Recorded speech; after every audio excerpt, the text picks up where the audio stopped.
안녕하세요, 올드트레이입니다. 서울 100마일 프로젝트를 앞두고 자주 오던 길이지만 혹시라도 알바 위험성을 또 줄이고 또 보급점도 약간 좀 정해놓으려고 서울 둘레길 혼자 달리러 왔고요.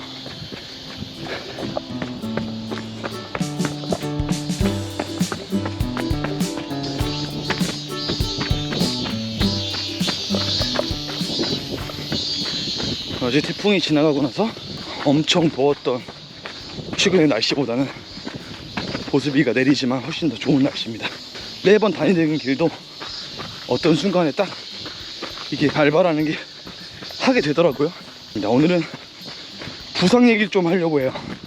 러너의 경력이라는 게 거의 뭐 부상의 경력이라고 해도 될 정도인 사람이 저 말고도 많겠죠?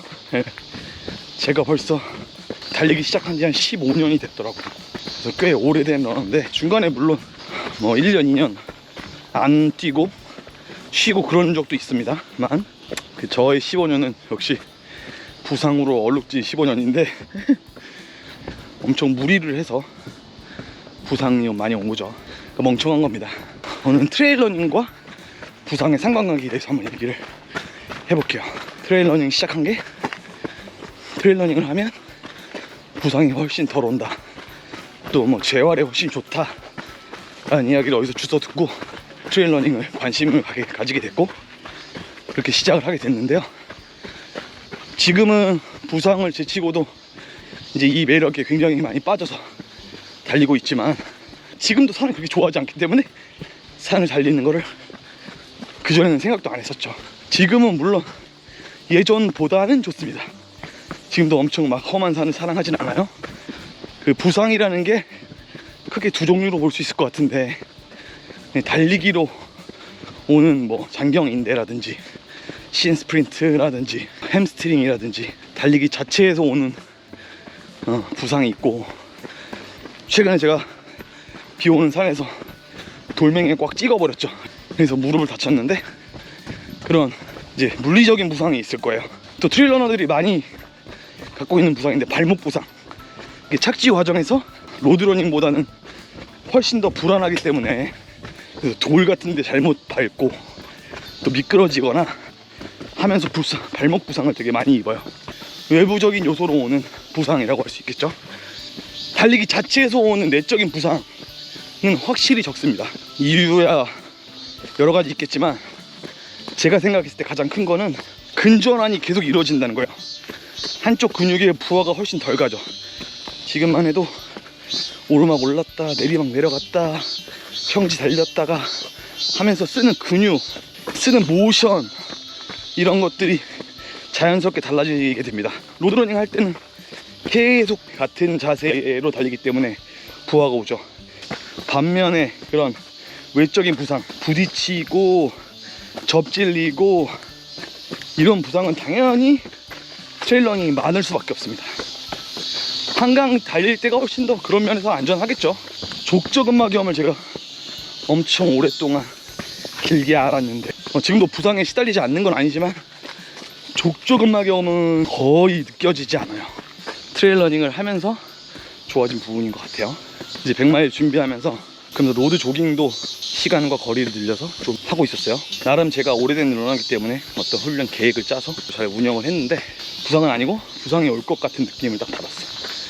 저희 정도 세대들은 헝그리 정신이라는 게 남아있어서 그냥 참고 뛰었었거든요. 근데 그게 진짜 안 좋아요.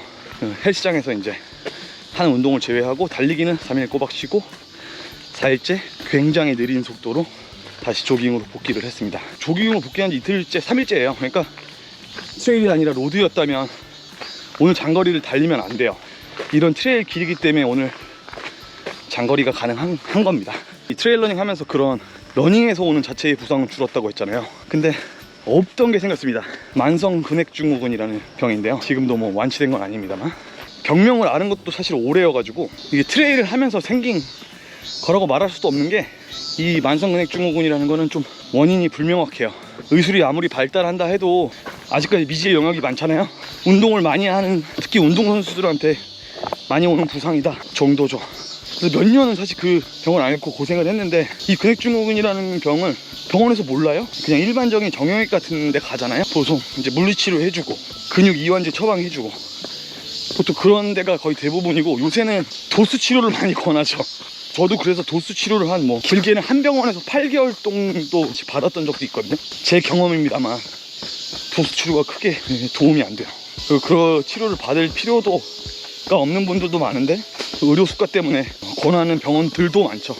모든 병원이 그런 건 아닙니다만, 의사 말을 따르는 게 당연한 거긴 한데, 도수 치료를 권할 때는 한번 좀 고민을 많이 해보시고, 이게 나한테 도움이 될 건지, 이게 본인이 판단할 수밖에 없거든요. 3년 동안 한의원도 가보고 러닝을 하시는 의사 선생님들 있잖아요.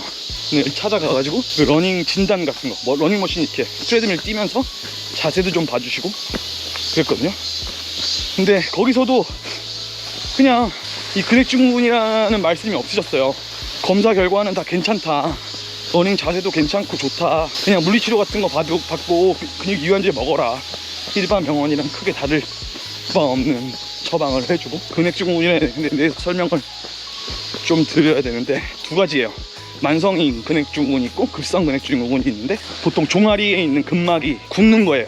그러면 이제 근육이 그 근막 안에 갇히게 되죠.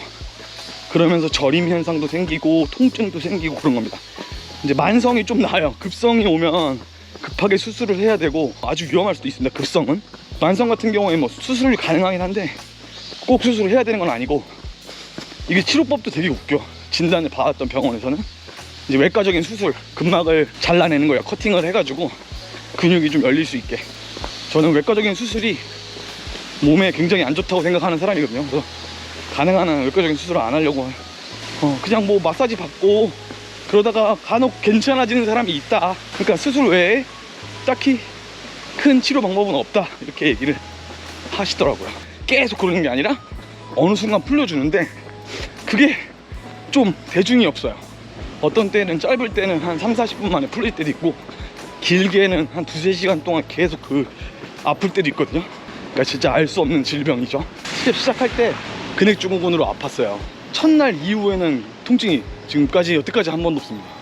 정말 다행인데, 저도 정확한 이유는 알 수가 없어요. 제가 좋아하는 장모님 해장국이 왔습니다. 제가 오늘 아침을 안 먹고 출발했는데 장모님 해장국을 하나 먹고 출발하려고 일부러. 네, 이 구기동인가요? 평창동인가요? 장모님 해장국입니다. 네, 이게 9,000원 한 상인데 요새 같은 물가에 되게 혜자스러운 가격과 맛이라고 생각합니다.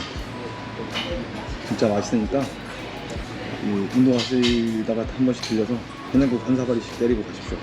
장모님 해장국 맛있게 먹었고요. 추측만 할 수밖에 없는데 온도인 것 같아요. 그 사막 첫날이 조금 추웠거든요. 출발할 때 추운 날 더 수축이 되니까. 그 이후로 사막에서도 좀 많이 더운 날들이 이어졌었고, 한국에서 돌아와서 운동할 때도 요새 계속 더웠잖아요. 그게 가장 큰 이유가 아닐까 하고, 병명을 안 한다는 거, 진단 치료를 해주시진 않았어요. 치료 방법이 없기 때문에. 그 병명을 가지고 이제 제가 검색하면서 막 공부를 했어요. 확신을 가졌죠. 제가 앓고 있는 게 만성 근육증후군이 맞구나. 재밌는 거, 제가 막 카프슬리브 리뷰도 했었잖아요. 제가 그 정도로 카프슬리브가 많이 가지고 있는데, 지금도 갖고 있어요. 계속 종아리가 아프니까 카프슬리브를 차면 뭔가 이제 보호받는 기분이 들잖아요. 그리고 컴프레션 삭스라고 하죠. 좀 두껍고 압박을 좀 해주는 양말들도 굉장히 많았어. 지금도 많이 갖고 있죠. 근데 그런 것들이 만성 근육증후군 환자한테는 완전히 독이었던 거예요. 테이핑도, 그러니까 우리가 아프면 거기다 카프슬리브도 차고 테이핑도 하게 되고, 어떻게 보면 인간의 본능이잖아요. 근육을 조금이라도 근막을 압박을 주면 안 되는데, 카프슬리브가 얼마나 압박을 줍니까? 컴프레션 삭스도 마찬가지고 테이핑도 마찬가지고 다 압박하는 거잖아요. 이제 알고 나서는 카프슬리브를 절대 차지 않습니다. 테이핑도 발바닥 정도 살짝 할 때가 있을까? 그거 말고는 테이핑도 하지 않아요. 기분인지 모르겠지만 확실히 덜 한 것 같기도 해요. 근데 중요한 건 어디가 아플 때 꼭 병원을 여러 군데 다니시라는 거. 한 군데만 가보고 거기서 도수 치료하라고 했다고 해서 거기서 도수 치료하고 끝내지 마시고, 이런 치료도 해보고 저런 치료도 해보고. 의사 선생님을 신뢰하지 말라는 소리가 아니라, 신뢰하되 저만큼 제 병에 관심이 없어요. 내가 내 병에 관심을 더 많이 쏟고 노력을 해야 된다는 거죠. 그러니까 스포츠 의학을 전공하신 선생님을 찾아가시는 게 좋아요. 뭐 그렇다고 정답이라는 얘기는 아니지만 근육 증후군을 혹시나 앓고 있는 분이 계시면 도움이 많이 됐으면 좋겠어요. 그만큼 병명을 아는 게 중요합니다. 인터넷에 찾아보면 그래도 좀 자료들이 있어요.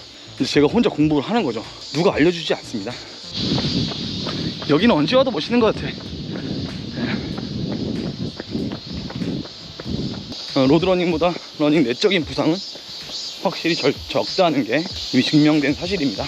또 부상, 훈련 관련돼서 어떤 제 생각들, 제 경험들을 나누는 영상들을 천천히 만들어 보려고 합니다. 제가 뭐 전문가는 아니지만 제가 경험이 있는 부분을 알려드릴 테니까요. 댓글로 궁금한 부분이나 의문나는 부분 물어봐 주시고요. 오늘 보니까 무더위가 한풀 꺾인 것 같아요. 쉬시던 분들 운동 다시 천천히 아프지 않게 시작하시고요. 훈련 많이 해봤자 부상 나오면 다 공든탑 무너집니다. 부상 관리가 첫 번째예요. 부상 관리 잘 하시면서 무리하지 않으시면서 목표했던 대회들의 좋은 성적 거두시길 바라겠습니다. 그러면 저는 또 다음 영상으로 인사드릴게요. 감사합니다.